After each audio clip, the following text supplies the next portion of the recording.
I'm kind of a big deal. So, hey, we're the Brew Crew. We're here today at Gearys with, what was your name again, good sir? Peter. Peter. See, I almost said Pete, but I wanted to be sure, so that's why. Only Pete. All right, well, we're here with Pete/Peter, who is the head brewer. I am. Wonderful, wonderful. So we just did a little tour. We're going through some of the flavors here, and let's start off with the porter, obviously the London Porter. So what do you put into this beer here? That might be a little different than. Well, the porter is a traditional English style, has English base malt and some chocolate and some black malt to give it its kind of roasty character. And a little bit of crystal to round it out and give it some sweetness. Pretty damn delicious. What do you think, Mike? Let's try it out. Oh, it's perfect. Yeah. And we got Mike and Lynn here from GA Gear, Brew Teas. Neighbors. Who are just right down the road and are also our lovely sponsors of this wonderful podcast. So you should head over to brewteas.com and check out some of their amazing wares. Because it's great for the beer enthusiast. If you like beer, you'll want to wear it. So, and what did you select there, Mike? I got the, is it the summer sessions or is it just sessions? That is the Fresh in Session IPA. Fresh in Session. This is refreshing. It's exactly what It's crisp. This is like floating down the river kind of beer for me. Like that summery kind of beer that I like. Gonna have a little bit lighter. Like the porter is more like I'm going to be at the bar for a few hours. I order a couple stouts or a few porters. This is more chugging on the river, mow the grass. But whatever you guys recommend to drink it. So what do you put into the Fresh in Session, whatever's Fresh in Session? The Fresh in Session, it's very simple, light body beer, mostly pale malt, just to keep it simple so it can kind of highlight the hops. So it's a blend of Mosaic hops, Bravo, a little bit of Nugget. Nice. Mind if I get a little? Of course. Wonderful. We're at the source, so you can have your own blends. Yeah, but the more I drink, if I keep piling on top of, then, I'm driving home and you never know when you're going to get pulled over, folks. So even if you think, because, hey, I'm someone who can drink and operate things, but it's never a good idea to drink and drive. So. Let's operate the Uber app on my phone. Yeah, yeah, that's the only thing you should be operating, and certainly not Tinder. Well, it's like anybody that's around Portland right now has the option to Uber right here for the tasting room, and they can Uber right home and not even have to. Or a part of the brew tours, the brew bus comes right by. Yeah, we have the brew bus come in, several times a week, sometimes multiple times a day. Having that kind of service here in town, you can't beat it. There's always a ride to the bar. And what's the address, if you know it offhand? It's 38 Evergreen Drive. Right off of Riverside Street there, super easy to get to. They got a nice little parking lot here, and I'll even do you one better. I'm going to show you the lovely outdoor area that they have. You can even play cornhole. Because everybody's got a cornhole now. I don't know if people have noticed this, but cornhole's like the new drinking game. Well, you're not supposed to have drinking games in a tasting room, you know that. Not in a tasting room, outside the tasting room. All right, so Lynn, what did you? Selected the Ester, which apparently is a session as well. It's sessionable. Sessionable. Yeah, it's a German rye, so it's got a lot of esters going on, kind of that banana clove character, and it's about 50% rye, so it has a lot of that kind of pepperiness that the rye will give you. It's really delicious. That is really good. And coming in at 5.5%, it's not quite a session, but it's light and easy to drink, so you might think it is.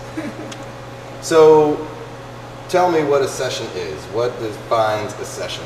Ooh. Well, it depends who you talk to. So if you're talking to me, it's something under 5%. It's easy to drink. You can enjoy it and enjoy several more. All right. So then what's the next class up from a session? A fucking good beer. Yeah, right. It just goes with the beer from there.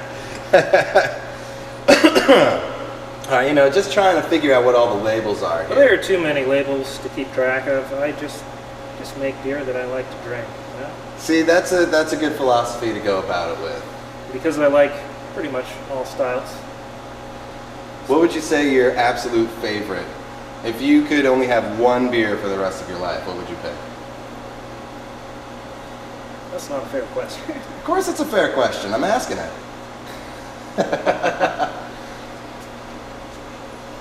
Wow. Well, this doesn't have to be for the rest of your life, All right, like well, the biggest lately- decision. Oh, the Lately, other I've rest of been- your life. Like I have been on a Kolsch kick lately. a Kolsch kick? Yeah, so our next beer coming out is a Kolsch. Mm. And I'm very happy with the way it turned out. So when will that be hitting shelves here? We are going to release it at the Summer Session Brew Fest next weekend. That's coming up next weekend. Woo! So I'm sure Brew Tees will hopefully be there, right? Selling wares with a little... Maybe. Yeah. Maybe. So how often do you guys come up with new flavors? Like how often is a season of beer, if you will? Well, it's strangely worded. Put it in a word that you would okay. like it. Seasonal beers usually have about a 4-month window. Right. We're constantly trying to come up with things that we like, things to give people in the tasting room. So I'll do a new beer, usually 2, sometimes 3 times a month. Nice. So what do you usually have? Like how many? Obviously, you always got your IPA going. How many beers do you have that are just constant staples versus ones that you switch out? We have, not counting the seasonals, we have, the pale, the red, the Hampshire, and the porter. Those are Yep. the staples of this place. And then we have the seasonals that rotate summer, autumn, winter. Right. And, we're working on just new beers to bring into that cycle. Maybe year round, with the session, maybe. Yep. Because right now, session was just a one-off. Mm. And we might just be a brewery that does a lot of one-offs. That's Yep. the other option. Cool. So last but not least here on our little flavor palette of the day, we have the red. So tell me a little bit about the red ale. The red is a nice malty Irish style red. It has a lot of caramel flavors in it. You can always tell when something's Irish because I immediately connect with it.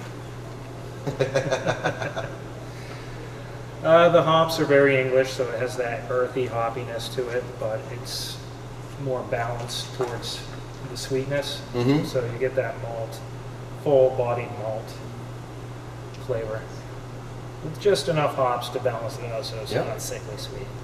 Yeah, definitely. It's delicious. Right? I don't believe I had a Gearys Red.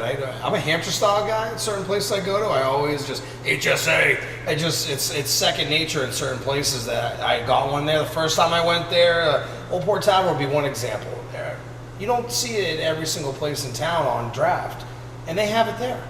So I always get it. I don't know. I'm the only one that ever gets it, and then everybody else like, "What you got there?" I'm like, "Hampshire's guy." And then before you know it, everybody at my table is getting one. And hopefully they remember to get them at home. I always have them at home. People are like, "What are these?" And I'm like, "Where have you been?" Because everybody recognizes the pale ale from a mile away. Yeah. They might not recognize that label. Try it out. All right. It's warm. It has that full-bodied flavor to it. Yeah. Like the right sweet to it. I didn't know. Yeah. It's a good breakfast beer right there. And it's not like immediately sweet either. It like takes a second and just kind of settles on you. It's really nice. So. That's gonna be Sunday breakfast. Yeah, right. With the right kind of maple syrup in it.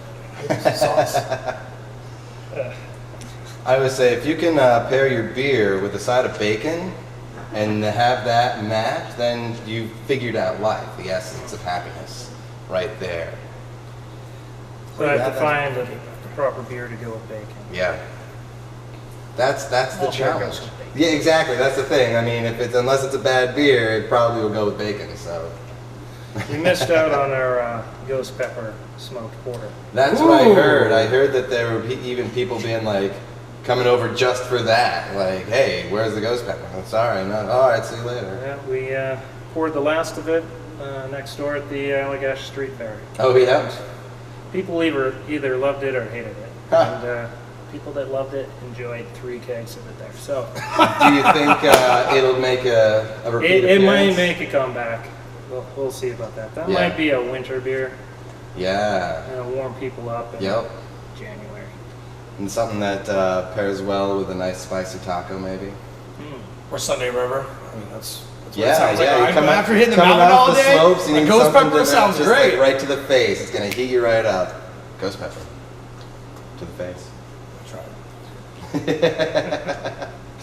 Well, Pete/Peter, thank you so much for giving us a little bit of history and background on these delicious beers. So, if you haven't heard of Gearys, then you've been living under a rock, especially if you're in the Maine market, and if it's within your reach, you should definitely reach for some and drink it, because it's delicious.